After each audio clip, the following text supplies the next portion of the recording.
अरे बाप रे बाप, पवन सिंह के इतने बड़ा खास आदमी को हट हट दूर हट। गजब बेइज्जती है। यही है अपने आप को कहता है पवन सिंह के चेला ए वाला।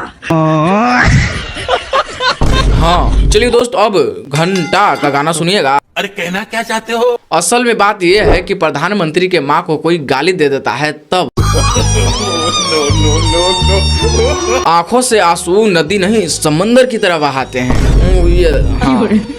और आज उत्तराखंड से बीजेपी के मंत्री बोल के आ रहे हैं कि अगर आपको शादी करानी है तो बोलना 20 से 25 हजार में बिहार से लड़की ले आएंगे, शादी करा देंगे। यहाँ अपने बिहार को अपमान कर गया और ये सारे नेताजी पता नहीं कौन साहब के बिल में ढुक गए। चलिए दोस्तों, अब आपको बतला दे कि अब अपने बिहार की पुलिस थाने से ज्यादा सोशल मीडिया ऑनलाइन पे एक्टिव हो गई है। अगर सोशल मीडिया पे आप भी किसी प्रकार की गलती करते हैं तो हो जाइए सावधान इस भाई की तरह। मेरा नाम अंकित गुप्ता है और मेरा एक बाइक राइडिंग वाला बहुत काफी पुराना वीडियो था। आज के बाद मेरे से ऐसा गलती नहीं होगा। बताइए तो ऐसे बाइक चलाया जाता है ना, और वो भी पीछे।